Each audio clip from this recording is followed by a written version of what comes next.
তো বন্ধুরা, নতুন একটি ভিডিওতে সকলকে স্বাগতম। এখানে আমি তোমাদের আজকে একটা ডেমনস্ট্রেশন দিয়ে দেখাবো, যেটা হচ্ছে প্রাইমারি বোর্ডের জন্য ইন্টারভিউর জন্য রয়েছে। ইন্টারভিউ এর জন্য তো সেখান থেকেই তোমাদের ডেমোটা দিয়ে দেখাবো। তোমাদের কেমন লাগছে অবশ্যই তোমরা সেটা কমেন্ট করে জানাবে, ঠিক আছে? তো শুরু করছি। এটা হচ্ছে ব্ল্যাকবোর্ড আমার।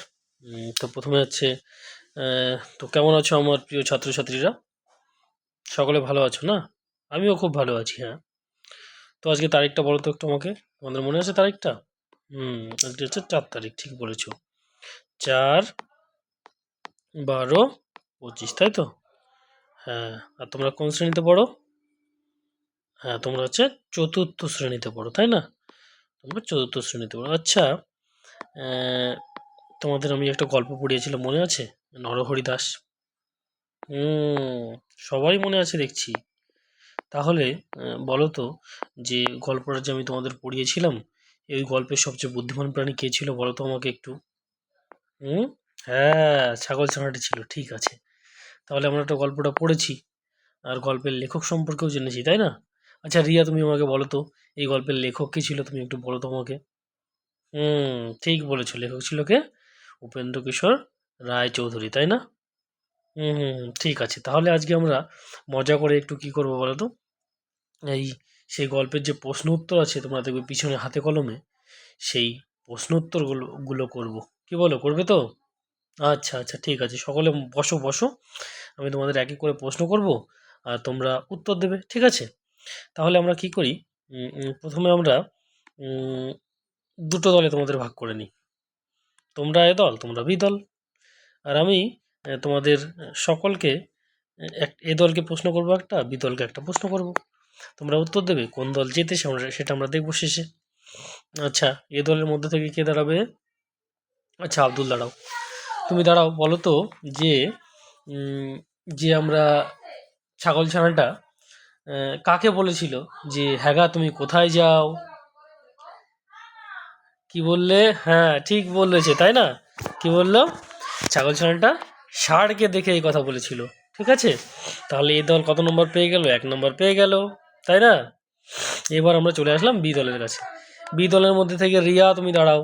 হুম রিয়া, বলো তো, ছাগল ছানাটা ষাঁড়কে দেখে এই প্রশ্নটা করেছিল কেন, যে হ্যাঁ গা তুমি কি খাও? তার মনের মধ্যে এই প্রশ্নটা এসেছিল কেন? হ্যাঁ, ঠিক বলেছ। কারণ সে কি ভেবেছিল? সে ভেবেছিল যে এটাও একটা ছাগল, কিন্তু আমার মা তো অত বড় নয়, তাই সে এই প্রশ্নটা করেছিল, তাই না? হ্যাঁ হ্যাঁ, ঠিক বলেছো। তাহলে তোমরাও 1 নম্বর করে পেয়ে গেলে, দুজনেই, দুই দলই 1 নম্বর করে পেলে। আবার এই দল থেকে কে দাঁড়াবে? আচ্ছা আচ্ছা আচ্ছা, এবার তুমি দাঁড়াও। এবার দাঁড়াও হচ্ছে শিপ্রা, তুমি দাঁড়াও। হ্যাঁ, তুমি দাঁড়াও। তুমি বলো, যে ছাগল ছানাটা তো আমরা জানি, ষাঁড়কে মানে ষাঁড়টা ছাগল ছানাকে কোথায় নিয়ে গেছিল খেতে, বলো তো? হ্যাঁ, ঠিক বলেছো, জঙ্গলে নিয়ে গেছিল, অনেক জঙ্গলে, তাই না? আচ্ছা বলো তো, জঙ্গলকে আমরা আরেকটা কি বলতে পারি? কি বলি সমার্থক শব্দ, বলো তো? হ্যাঁ, বন বলতে পারি। একটা তালি দাও তো সকলে। হ্যাঁ, ভেরি গুড ভেরি গুড। তাহলে এ দল আরেকটা নাম্বার পেয়ে গেল। এবার আমরা চলে আসলাম বি দলের কাছে। বি দলের মধ্যে থেকে কে দাঁড়াবে? কে দাঁড়াবে? রফিক দাঁড়াবে। আচ্ছা রফিক দাঁড়াও। তুমি বলো তো, যে আমরা জানি না মস্ত একটা ষাঁড় ছিল, তাহলে সেই মস্ত দিয়ে একটা বাক্য রচনা করে শোনাও তো আমাকে। হ্যাঁ, পারবে না? আচ্ছা আচ্ছা, ঠিক আছে, তাহলে এটা আমি তোমাদের করে দিচ্ছি, তোমরা সকলেই শুনে নাও।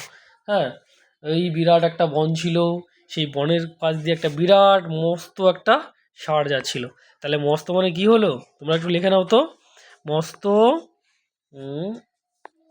তো মস্ত মানে হচ্ছে বড়, তাই না? মস্ত মানে হচ্ছে বড়। তাহলে মস্ত মানে কি? বড় অর্থ বোঝায়। তাহলে মস্ত মানে কি হবে? বড় হবে। তাহলে তোমরা এটা পারলে না। এবার আবার এ দল দাঁড়াও। এ দল দাঁড়ায়, বলো, যে ছাগল ছানাটি যখন সেই গর্তের মধ্যে ঢুকেছিল, শিয়ালটা আসলো, সেই শিয়ালটা ছাগল ছানাকে কি বলেছিল? কে বলেছিল? এই কে রে? আর ছাগল ছানাটা কি বলেছিল?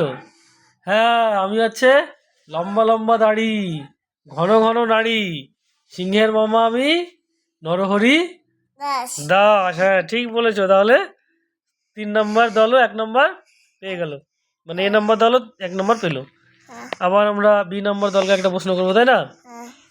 তাহলে বলো তো এই গল্পে সবচেয়ে বুদ্ধিমান প্রাণীকে? নরহরি। নরহরি, ছাগল ছানা, তাই না? তাহলে 1 নম্বর পেয়ে গেল। তাহলে কোন দল জিতলো আজকে? এ দল জিতে গেল, এ দল জিতে গেল, আর বি দল 1 নম্বরে পিছিয়ে গেল। কোনো ব্যাপার না, এর পরের ক্লাসে তোমরা আবার পরীক্ষা দেবে, তোমাদের মধ্যে দেখবো কোন দল বেশি পায়, তাই না? তাহলে এই ক্লাসটাকে আমরা এখানে শেষ করি, আবার পরের ক্লাসের জন্য আমরা অপেক্ষা করব। ধন্যবাদ।